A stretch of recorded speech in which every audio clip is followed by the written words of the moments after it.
तो दोस्तों क्या हुआ जब स्वयं महादेव का अस्त्र सूर्यपुत्र कर्ण ने अपने एक हाथ से रोक दिया। जी हाँ, ये एक सच्ची कहानी है, पूरा सुनिएगा, आपको पता चलेगा आगे क्या होता है। अगर हमारे चैनल पर पहली बार आए हैं तो लाइक एंड सब्सक्राइब जरूर करिएगा। ये बात उस वक्त की है जब कौरवों और पांडवों के मध्य युद्ध चल रहा था और कौरव सेना पांडवों की सेना पर भारी पड़ रही थी। तो ये देखकर भगवान श्री कृष्ण ने घटोत्कच को युद्ध में बुलाने का सोचा। घटोत्कच की शक्ति रात के समय सर्वाधिक होती है और वो भीम के पुत्र भी थे, इसलिए घटोत्कच युद्ध में शामिल हुए। घटोत्कच ने कई कौरवों सेना पर वार किया और उनका नाश कर दिया। तो ये देखकर सूर्यपुत्र कर्ण चकित रह गए और उन्होंने अपनी तीरों की वर्षा उनके ऊपर करी, लेकिन उनको सब कुछ बेअसर हो गया। उन्होंने घटोत्कच ने अपनी माया दिखाया और हजारों माया शक्ति से अनेकों कौरवों का नाश कर दिया। एक अक्षौहिणी सेना तो अकेले उन्होंने ही नष्ट कर दी। जब युद्ध आगे बढ़ा तो उन्होंने दुर्योधन को अपने एक हाथ से पकड़ लिया। ये देखकर दुर्योधन घबरा गए और उन्होंने सहायता मांगी कर्ण से। तो कर्ण ने अनेकों प्रयास करने के बाद भी उनको नहीं हरा पाए।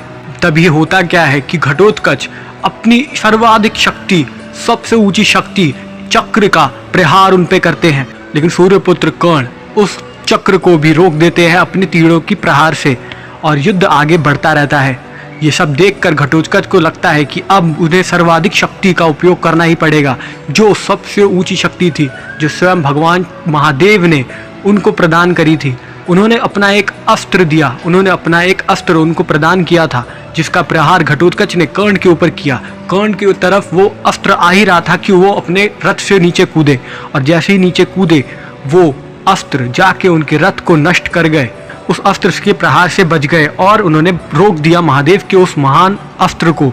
और ऐसे ही युद्ध आगे बढ़ता रहा और दुर्योधन को बचाने के लिए उन्होंने अपना अमोघ शक्ति जो अर्जुन के लिए उन्होंने रखा था उसका प्रहार किया।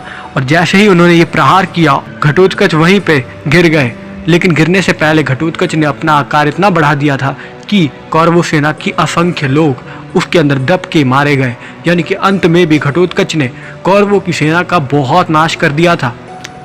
और यही बात थी कि अपनी उस शक्ति का उपयोग करके भी वो कर्ण को नहीं हरा पाए।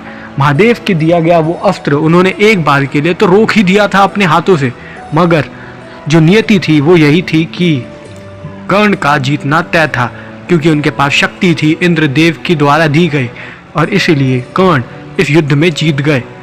और ऐसे ही समाप्त होती है ये कहानी। अगर हमारी शब्द आपको अच्छे लगे तो हमारे चैनल को लाइक एंड सब्सक्राइब जरूर करिएगा। जय श्री राम।